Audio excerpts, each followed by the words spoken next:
Olá, queridos, meus irmãos e irmãs, meus amigos e amigas.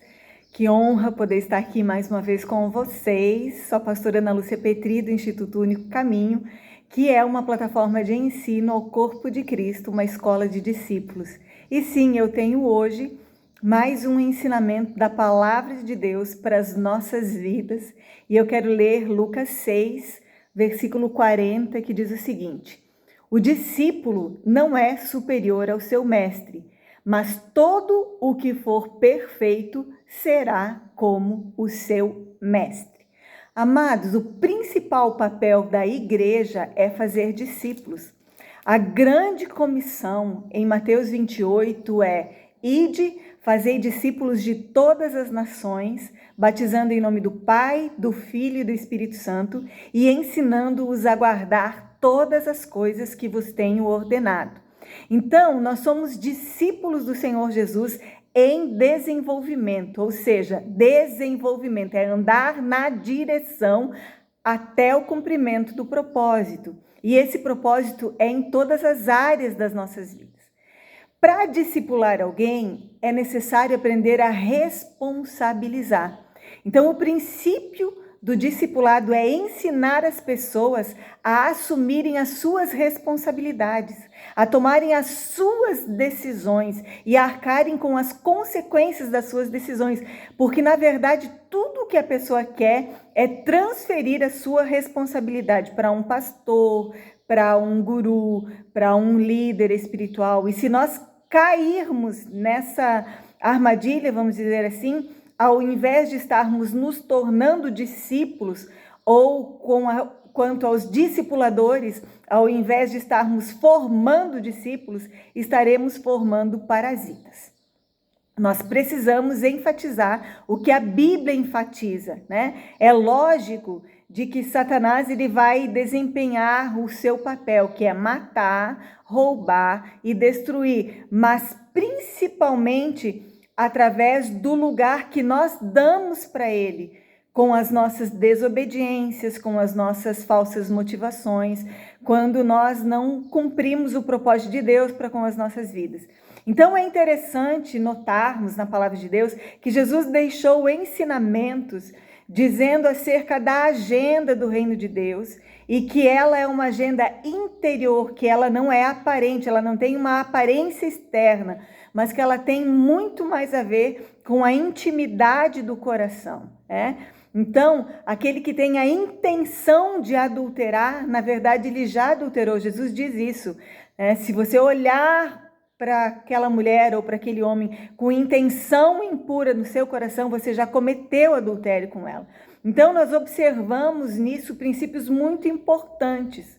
Esse texto de Lucas 6, ele vai dizer também: toda árvore produz frutos segundo a sua espécie, né? Não, a árvore boa produz fruto bom, a árvore má produz fruto mal. Então, todo mundo produz alguma coisa, boa ou má. Ninguém é neutro e ninguém é isento nisso.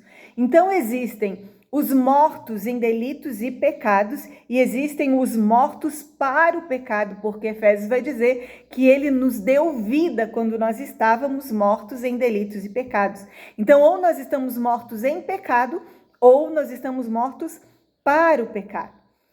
A Bíblia vai dizer também que existem os filhos das trevas e os filhos da luz, que existem os corajosos e os covardes, que existem os que perseveram e os que desistem. Eu preciso te dizer que os que desistem são derrotados, mas os que perseveram são vencedores. Existe a adoração verdadeira, mas existe a adoração falsa, que é quando as palavras são bonitas, mas o coração está longe do Senhor. Existem criaturas e existem filhos. Os filhos são aqueles que receberam Jesus como Senhor e Salvador. João 1,12 diz: mas todos quantos o receberam, a saber, os que creram no seu nome, receberam o poder de serem feitos filhos de Deus. Na sua carta, João vai dizer: mas quem tem o Filho de Deus tem a vida. Quem não tem o Filho de Deus não tem a vida. Então, existem aqueles que são negligentes e existem aqueles que são diligentes. Existem os comprometidos e existem os superficiais. Existem os que são por nós e aqueles que são contra nós. Existem os que ajuntam e existem os que espalham.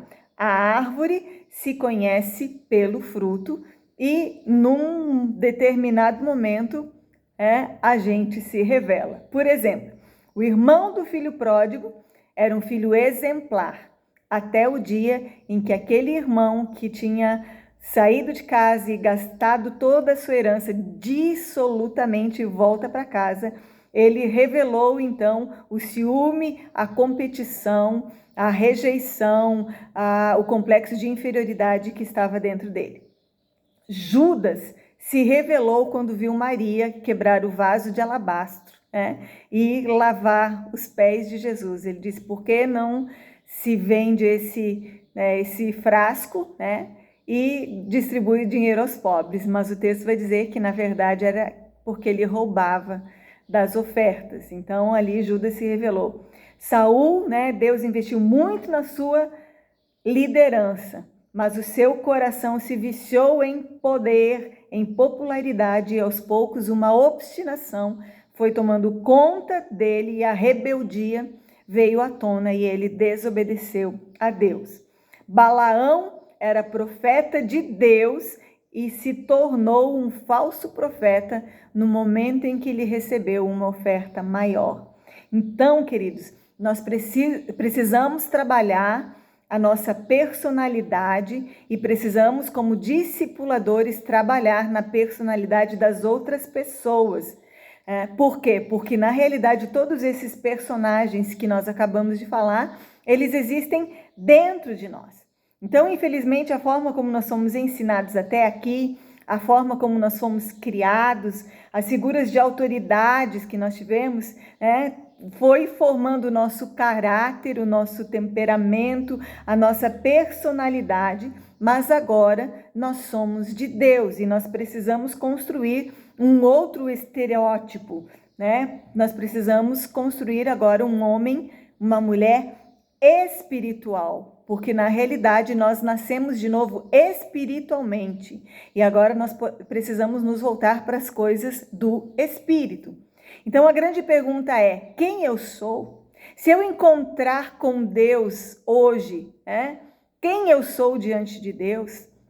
Sem Deus a gente não sabe quem a gente é, mas com Ele vai nos chamar de algumas coisas, Ele vai nos chamar de filhos. E a Bíblia vai dizer, olha, antes vocês eram assim, mas agora vocês não são mais assim, agora vocês são filhos. A Bíblia vai dizer que o Espírito Santo testifica no nosso espírito que nós somos filhos de Deus.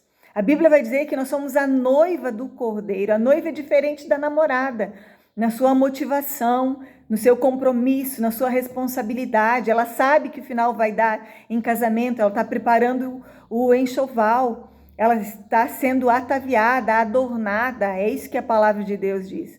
Então, a gente vem para a igreja não para ter uma afirmação pessoal, para se sentir bem, para se sentir feliz, A gente vem para a igreja para cumprir o propósito de Deus. E o propósito que Deus tem para mim, o principal deles, é me tornar imagem e semelhança de Deus. Porque quando fomos criados à imagem e semelhança de Deus. E Jesus, ele tomou a nossa forma, a nossa imagem e semelhança, para que através do seu sacrifício nós nos tornemos cada dia mais parecidos com ele. Ele dizia, quem vê a mim, vê o Pai. Então agora, quem vê a sua igreja, que somos nós, deve ver Jesus em nós. Então, para isso, nós precisamos passar por um discipulado, por um processo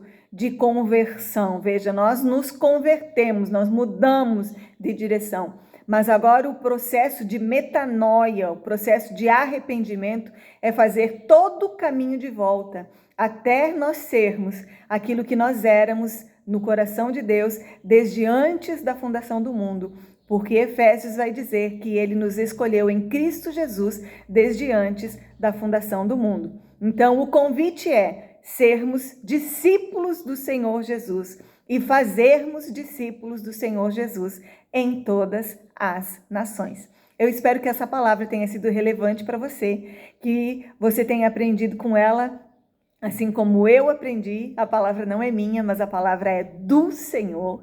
E eu espero que, se ela foi relevante para você, você compartilhe com o máximo de pessoas que você puder. Dá uma olhadinha se você ainda está inscrito ou se você ainda não se inscreveu aqui no canal. Se inscreva, né? Dá essa moral pra gente, por favor. Clica no sininho para receber todas as notificações e compartilha com o máximo de pessoas que você puder. Seu comentário, seu like, tudo isso é muito importante, queridos, para o engajamento do canal, para que o YouTube mesmo veja que é um canal relevante e ele também compartilhe os vídeos, né? Então eu convido você a ser canal de bênção na minha vida, porque nós somos um corpo só, nós não fazemos nada sozinhos, cada um precisa do outro, cada um depende do outro, e eu já te agradeço do mais fundo do meu coração, muito obrigada. Eu vou ficando por aqui, que o Senhor te abençoe e te guarde, um beijo no seu coração, amo a sua vida, até o nosso próximo vídeo, tchau, tchau.